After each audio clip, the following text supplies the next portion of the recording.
So now let's look at some NMR data to try and understand the reactivity pattern in phenol towards electrophilic aromatic substitution.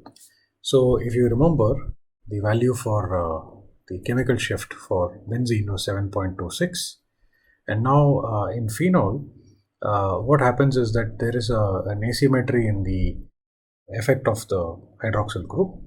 So the ortho position, for example, we have already sort of looked at previously that there's a in one of the resonance forms there's a full negative charge in the ortho position, and so you would expect that this position would be will have a lower chemical shift compared to benzene.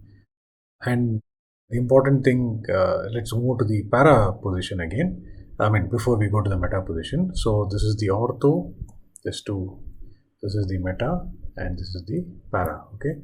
So in the para position, again, if you recall, there was a full negative charge in the resonance form, or negative charge in the resonance form, and therefore the para position, hydrogen moves towards a lower chemical shift value. Now, in the case of meta, we found that there was no resonance form wherein the negative charge spent was on this carbon or on this carbon. Okay, so therefore this chemical shift is very close to that of benzene, 7.26. Of course, there is some effect because of the electron donating nature of the hydroxyl group through resonance, but the effect is not significant. Now, when I look at this NMR spectrum, and when I compare it with another molecule of interest, which we are going to look at very soon, which is basically aniline, we see a very similar pattern, NMR pattern. Okay, so in aniline, the ortho position here is the chemical shift value is 6.5.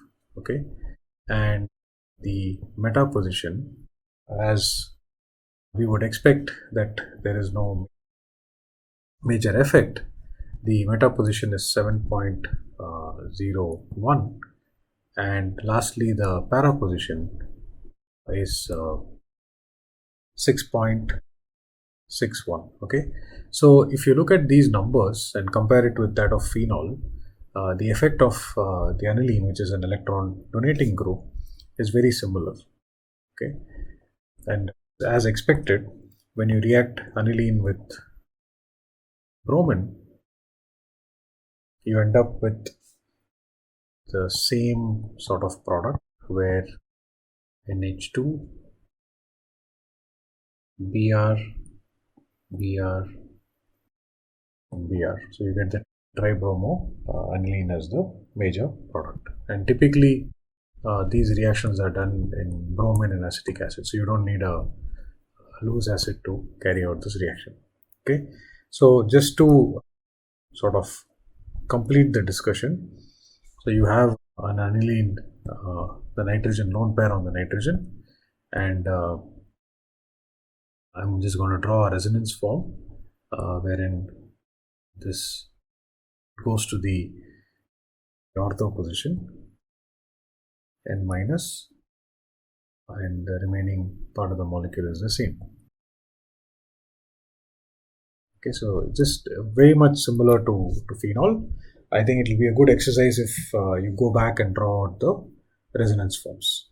Okay, now let's understand the reaction rates. Okay, so what I'm going to do is I'm just going to draw out some structures for you.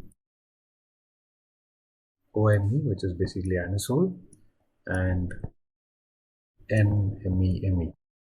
Okay, so what we're going to do is we're just going to compare the relative rates of bromination of these three compounds, and the way relative rate is calculated is that we measure the rate constant of the particular reaction of interest, and then when we have a series, let's say A, B, and C, and D, and E, and F, we take the lowest number and divide it by itself. Okay, so then we would get relative rate. For example, benzene is 1, and here this is 10 power 9 and this is 10 power 14. Okay, So there's a huge difference in moving from benzene to anisole, and very large difference when moving from anisole to N-dimethyl aniline. So this is a very, very important concept for us to understand, that the electron donating ability of methoxy group and the NMe2 group is very strong. Okay. Now, what I'm going to do is I'm just going to spend a little bit of time and understand the energy profile of this reaction. Okay, now let's try and understand the reaction coordinate. So what we are going to do now first is to compare the energy profile of ortho versus meta. Okay, so the as we already know, the major product in this reaction is actually the ortho and para products, and the meta product is not formed. Even if it's formed, it's a really minor product. Okay, so from an energetic standpoint, when we start out, the energy of the electrophile and phenol must be the same, or this is the starting point. And now we know that the intermediate that is formed when the substitution occurs at the ortho position is something like this, and then you can draw out multiple resonance forms, which are going to give you the highly stabilized ortho intermediate. Okay, now subsequently the ortho intermediate collapses and gives you the final product. What we also know is that when you do a similar exercise for meta, what you end up getting is a carbocation over here. Now you can go back and try and push arrows as much as you want to, but you will find that there is no single structure where the hydroxyl group actually can interact through resonance directly with the positive charge. So this becomes an impediment for the reaction of meta. And so if we were looking at the activation energy for this process versus the activation energy for this process, you will find that there is a substantial difference in this activation energy, and therefore reactants predominantly go through the pathway of going through ortho and para. Now, to compare between ortho and para, we would like to look at this figure in the following manner. So here is the same intermediate that we got with ortho, and here is the starting material, which is E plus, and this is the same intermediate that which we just discussed about the ortho product. Now for para, what happens is that you have an intermediate such as this, and what we know from our bromination reaction at lower temperature, which is in carbon disulfide, we know that the para product is actually formed preferentially over the ortho product, and therefore the barrier towards the formation of the para product must be substantially lower than the barrier towards the formation of the ortho product. Otherwise, we would not be able to explain the product distribution. So in other words, the preferred product is the para product, and the intermediate that is formed over here is stabilized substantially more than the intermediate that is formed here. So one possible reason for this could be just sterics, because you have the adjacent hydroxyl group that is going to a little bit impede the reaction, and this is typically observed in ortho substitutions where sterics plays an important role.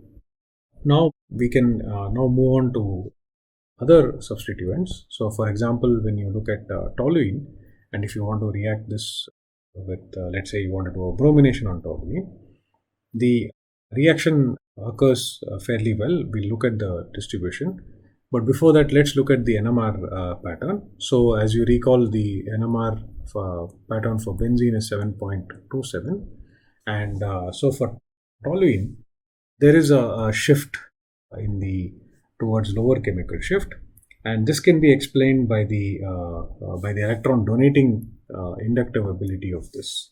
Okay, and again, as we discussed, the inductive ability is somewhat stronger at the ortho position and the meta position, but nevertheless, it is not a substantial difference in inductive effect.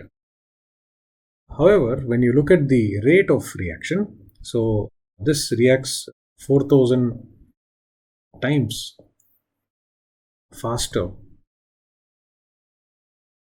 than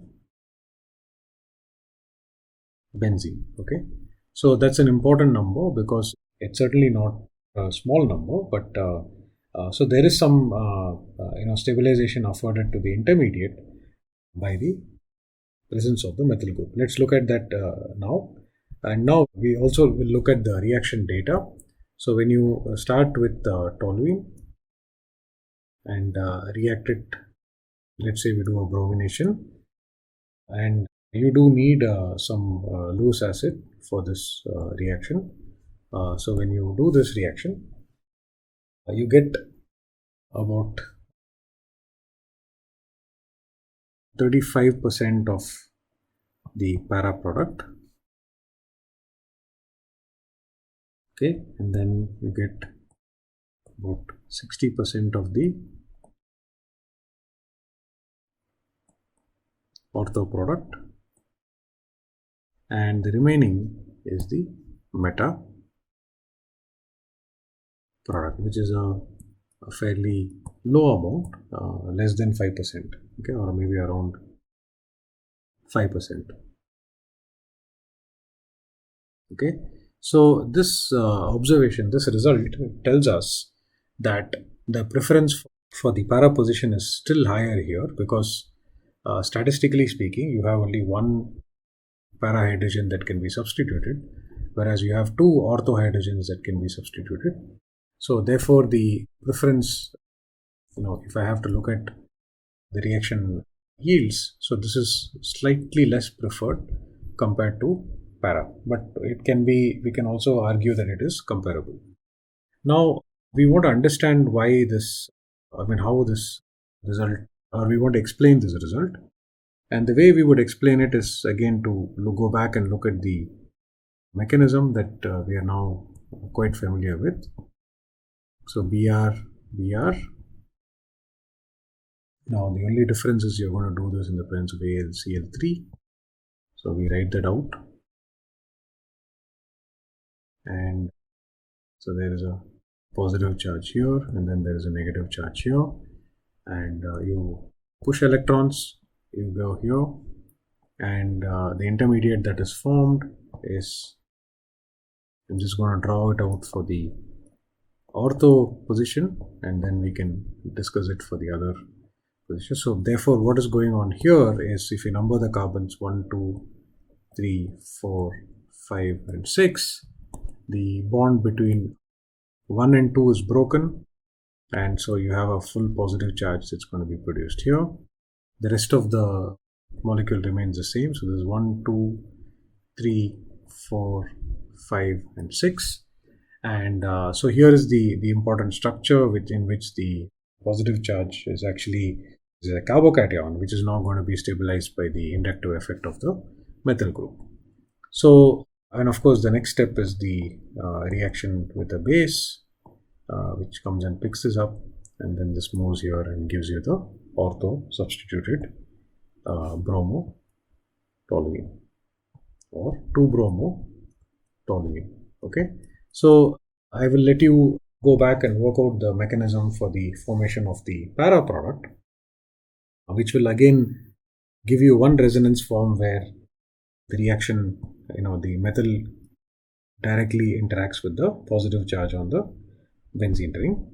But now when you do the same exercise for the meta product, which we will quickly look at, so what you're going to get is, we have to number this 1, 2, 3, 4, 5, and 6.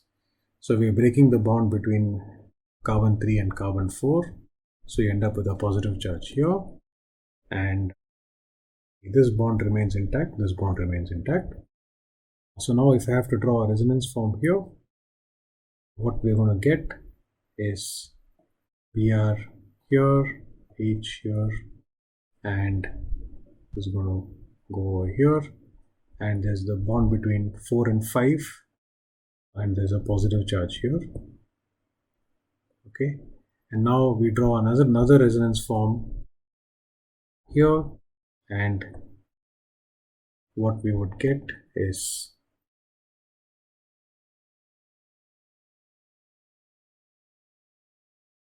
So the Br and H continue to be here, right? And you have a positive charge over here. And just to keep the same numbering, 1, 2, 3, 4, 5, and 6. So the positive charge is on carbon 2. So I'm just going to number it here. 3 remains the same. 4, 5, there's a bond here. 6, your methyl group continues to be here. And then there is this is carbon 1. Okay, so this is going to be the bond between carbon 1 and carbon 6. Okay, so in none of these resonance forms, there is a situation where the methyl group directly interacts with the carbocation. So therefore, these are relatively less stable when compared with the ortho or para forms. So therefore, one could explain the preference for the formation of the ortho and para in the case of toluene. Although the reactivity of toluene is not as high as that of phenol or aniline, because if you remember, the relative rate for phenol was 10 power 9, and then the relative rate for aniline was even higher. Right? So now to summarize this part, the electron donating groups, either through induction or through resonance, typically end up with ortho or para substituted products. And we understand this because the preference for the reactivity at the ortho and para positions are higher. And not only that, the meta position is less stable, and therefore the transition state leading to the formation of the meta product is going to be substantially higher in energy when compared to the other two. And when you are comparing ortho and para, sometimes sterics comes into play, but in general, para is probably more reactive when you have groups that are going to interact via resonance.